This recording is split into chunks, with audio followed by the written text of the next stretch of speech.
not too sure about. I'm not too sure about Kick Sauber F1 eventually turning into Audi. Honestly, if I'm being honest, it's like it was exciting at first, and then now it's. I don't know if it's exciting now. I don't know if I'm excited to see a different team come to the grid. I'm excited to see a different team as a works team come into Formula One. I'm excited that I'm not really excited that it's Audi. It's cool. I think I would have preferred if it was Porsche, although in the same Volkswagen family. But other than that, what's going on, Galactus? Other than that, I think the honeymoon phase is over as far as all the hype and excitement of Audi right now. Uh, Oscar is second. Galactus is first in the live chat on the podium. Oscar is second on the podium. But there is to see Zhou and Bottas just out of there. I mean, I think we all knew that. I'm not gonna say we all knew. I pretty much thought that was gonna happen when Nico got his contract.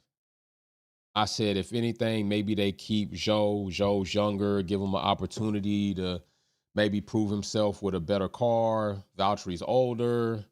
We don't want two old guys on this team because we want an elder statesman, and then we want a young gun that we hopefully can have some promise in. That's the better way to go about it, right? That's the better way to go about it. But when it comes to some of these other decisions that Audi has made, it's kind of knee jerk to me. It comes off as knee jerk. Mattia Binotto to me was not the best signing, but then again, I guess what's the best in comparison to what's out here right now? I think Fred Vasseur has come in and shown that with certain moves and things and encouragement and support, you can do a pretty good job at turning things around at Ferrari. Binotto didn't turn things around. It just seemed like things got worse under his watch. So that's even changing. All right. So Fred Vasseur has definitely proved himself worthy to get more opportunities. And I am hoping to see a bit more from Ferrari, but we still got 3 more races in the season. I want to see what they're going to do. But as far as it comes to this green machine turning into the red machine, I'm definitely wanting to know. My boy just got his Skyline imported. Man, he just got that Skyline imported, y'all. Just got it dropped off. Just got that Skyline. Man, hey, I'm gonna get back to him later. When your boy get a Skyline imported, you got to celebrate when your boys do things like that. And my partners, when they get a car that they've been wanting to get for a while, it's cool when they get it dropped off. So I'm gonna celebrate with him later. I'm gonna celebrate with my brother later, man. I just want to send a big shout out to my bro. I'm very happy for you. I'm glad you got that thing imported. I'm glad you made that decision. You got a good platform to build off on. Hopefully, the next car show I do, I'm going to have him at the car show, have a spot for him in the Skyline. But anyway, we're talking about Audi. All right. And I will say that I will see what happens with Audi. But I think right now, I think a lot of people should kind of dial back their expectations. Kind of bring things back to say, hey, let's let them come in, see what happens. Bortoleto is he has the accomplishments of a good prospect. He's first got a championship or got first place in F2. And I think that was, I forget which racing team that was. I forget Venenetta's. I forget which racing team it was, but I also know in F3 he's a world champion. So he does have some championship status under his belt. Unlike some of the other drivers we saw come in, even with some of the drivers we saw come in and just kind of fall flat. So I don't want to say that because he's got that, he's going to be this rookie sensation, because that might not be the case. He is coming from McLaren. McLaren have done a pretty good job in the past few years of their driver market, except for Danny Rick. And we'll see what happens. I will say that I think it is pretty exciting to see the driver market turning over like I anticipated 2 seasons ago. All right. 2 seasons ago, I said we're going to start seeing a new era of drivers come into the sport. last season, even more so this season, it is here. Okay. The dawn of a new era is here. We are starting to see some of the things that we insinuated, that we assumed, that we projected, that we anticipated happen in Formula One. And that is a new era of drivers getting seats in Formula One and not seeing the same drivers just rotate out like musical chairs. We're seeing new names, new faces come to the grid, sit in these cars, perform in these events, and come out looking pretty decent. We got Liam Lawson, all right, that's straight. Now we got Bortoleto going to kick Sauber, which is going to be soon in 2026. Audi. We got Kimi Antonelli at Mercedes, wanting to see what he's going to do. We got Colapinto, who's been having a pretty decent time until this past weekend, which wasn't that great at Brazil. Let's just keep it a buck. The one minor fender bender and then the major car dispenser was not a great showing for him. But I will say we've seen more seasoned drivers in better conditions do worse. I mean, think about it. Lance Stroll was out there. Not that we should compare Colapinto to Lance Stroll, as sad as that is right now to say I don't want to disrespect Colapinto and comparing him to Lance Stroll when it should be inverse. That just goes to show that, but we all know why Lance Stroll's in that seat. But it just goes to show that there are other drivers that have far more experience making similar to or more egregious mistakes. Okay, Russell crashed out, and he's supposed to be the golden boy of Mercedes, and also Valtteri looking like he may rejoin Mercedes. I don't know what Valtteri may need to fully expect there, but I think he should always try to do your best. Always try to go in and achieve what you're setting out to do.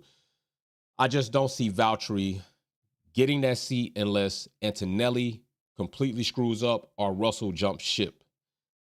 Then I could see it. But I will say that Antonelli should be very aware that you may have a short amount of tolerance to do some of the things you've already done when it does count the most. And if we see Antonelli get into a Mercedes and have more incidences and collisions than they can tolerate, you may very well see Antonelli sit down, Valtteri get in. Point blank. Point blank. That could very well happen. So Antonelli should not feel completely comfortable with Valtteri coming back to think that he just has a country-long mile to figure it all out and mess up and think that it's going to be forgiven each and every time, because it's gonna have some looming over your shoulder. Okay. And I'm not completely sold on Antonelli yet. I'm really not completely sold on Antonelli. Seeing what we saw the last time he was in that car and everybody was like, oh, he was fast and he was the fastest driver through these sectors. Yeah, but that could also be contributed to the lack of experience, and know that you shouldn't be that fast right now, and you should have worked it in so you could have built the car up to get there. And he didn't, and he wrecked. So while as people are celebrating the speed they saw, as in saying he was even faster than Max Verstappen, I think you could say he was also naive to think that you can get in a Formula One car, feel that power, feel the difference in grip, and think that you could take it over the limit before you built it up. And that was a lack of experience, in my opinion. So I have not seen an entire showing of Antonelli where I'm thinking to myself, he's the next best thing to coconut water, or the next best thing to Canadian Clearly carbon water. I mean, I'm just saying, I'm waiting. I'm gonna reserve my thoughts on Antonelli when I see more of his performance, when he really gets the seat. When he's got the keys, the seat's his. Nobody else is getting in here unless you just really foul it up. But your name's here on the car, your number's on the car, your number's on the helmet, you're on this side of the garage, you're going to be expected to go out each and every week to perform. Then I'll kind of look at that. Racer X210 says, woo, 2025 season is around the corner, baby. Just put it in the work at the gym. Let's go. Big shout out to Race X210. Yes, 2025 is around the corner, and I'm pretty sure he is anticipating the new era of the driver pairing of Sir Lewis Hamilton and Charles Leclerc at Ferrari. So we will see what Ferrari brings about. But Ferrari's got 3 more races to prove that they are completely, legitimately on an upswing. Because as of right now, it's very volatile, and that's what I'll say. Now let's talk about Red Bull, because I think Perez has had a target on his back for some time. Okay, and I want to say this: Red Bull, while Lim looks like the option, Red Bull have dressed their second seat up as a second option, as you don't get higher than second place. That's what it looks like. Liam Lawson doesn't seem like the type of driver that's going to succumb to that way of thinking. But I think at Red Bull, sometimes you don't have a choice. But I'd also understand some people might say, for the moment and the time being, having the opportunity to be second best, even if I know I can beat this guy, isn't so bad compared to Alpine, compared to the Green Machine, compared to the junior team, compared to, I don't want to put them out there like that, but I'm just saying, Aston Martin as of right now. So there are worse options out there. So I'm wanting to see it, but I think it's not even a false argument. Red Bull do not want to put a competitive championship bred driver knowingly next to Max Verstappen. He won't do good with it. If that was the case, they would have snatched Carlos Sainz. And I'm just keeping it a buck, because Carlos has proven himself this season and last season to be a strong driver, to be a race winning driver, and to be competitive. And they didn't want to do it because they didn't want to damage fragile Max. And that start, because you know what? If you want to prove me wrong, show me any driver that Max Verstappen has had that's a champion. Show me any driver that's been next to Max Verstappen that has actually performed to the level of championship status throughout a season. You're not going to be able to do it because they don't do it, and there's a reason why they don't do it. So Liam is going to have to play second fiddle, and if he doesn't, I don't think things will go well for Liam, and I think we'll see something nasty come about that, because I don't know if Liam, to me, is somebody who's going to stay quiet on that. We've seen his interaction with Perez.